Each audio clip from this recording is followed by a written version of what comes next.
We're still waiting here for the verification of the extent of the injury to Ruffian, who broke down on the backstretch here in this match race this afternoon. We knew it was pretty bad right away. Nothing can take away the horror of seeing a horse break down. It's like seeing a masterpiece just being destroyed. Dr. Gilman had put an inflatable cast on her, and he walked away from her, and there was blood over his hands, both hands.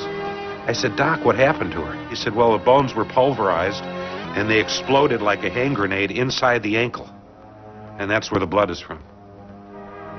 And I remember saying to him, what's the prognosis? And he said, "Not good." It didn't take me a second to see how badly she was broken down. She actually had a compound fracture where parts of the bones were sticking right out through the back of the skin, and it was bleeding quite a bit. And there was dirt in it, and it was a mess. She looked confused. She looked scared, and they managed to get her on a van and get her back to the barn. She should have been put down on the spot, but it would have been, we'd been almost lynched if we hadn't made an attempt. Because this horse was really at that point already an icon and a public figure and had broken down on national TV, her owners could not just immediately put her down. Christianity knew it wasn't much chance, much shot for her. And he said to me, he said, "Frank, we'll have to take a chance, then operate on her." Ruffian was taken to Dr. William Reed's Equine Hospital across the street from Belmont Park. Every attempt was made to keep this filly alive.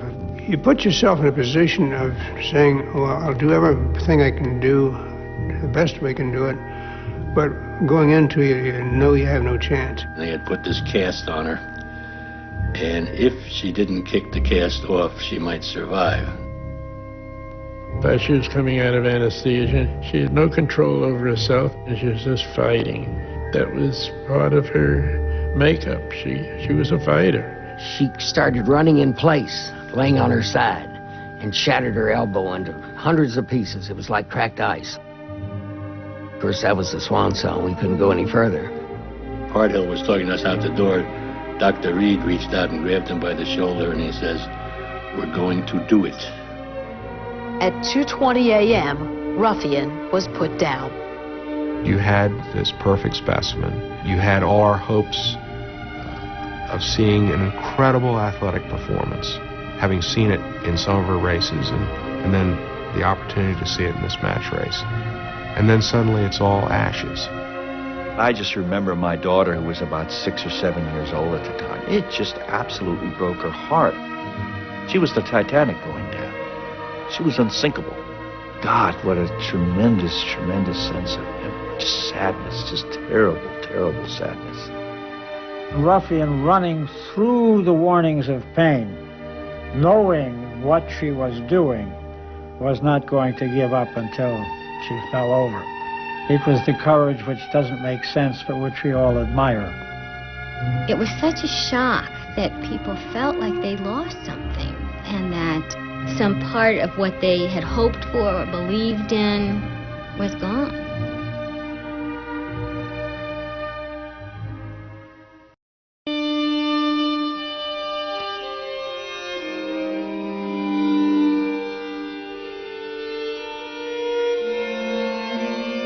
I was in Delaware, and I'm watching it on television. And Delaware Park the next morning was like a tomb. Everybody was in tears. I almost punched somebody out that was in our shed that said something derogatory about Frank's training, and I grabbed him by the throat and burst into tears. I ran into one of the girls who worked with me at the barn, and I said, "How'd the filly do last night?" She said, "God, didn't you hear?" And then I remember the two of us just standing there in the track kitchen crying. I know people that tuned in to that race to maybe watch their first horse race. And later they found out that she had to be euthanized. They never watched another horse race again. I walked to the barn by 5:30 in the morning. And Mr. Wiley came to me and said, "Jack, don't feel bad. It's part of the business." He said, "We got to go on." 17 hours after her death, Ruffian was laid to rest in the Belmont Park infield.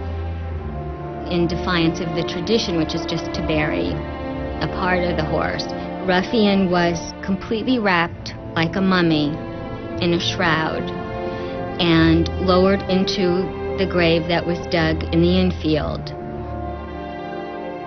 And then Frank, who had been carrying Ruffian's regular blanket during the procession over to the gravesite, handed the stable hand the blanket at the last minute and said, "Go down there and put that over her." Behind a wave of sadness and regret came a strong reanalysis of match races. I think they stink. You're trying to kill two animals for no reason. Run a horse in full speed, mile and a quarter, you're gonna kill him. Horse racing isn't necessarily about one horse versus another. It's not boxing and it's not survival. Every time I see somebody suggest a match race, I think about Ruffian. At the time, nobody said, well, they better not have a race because somebody might get hurt. It was the tenor of the times.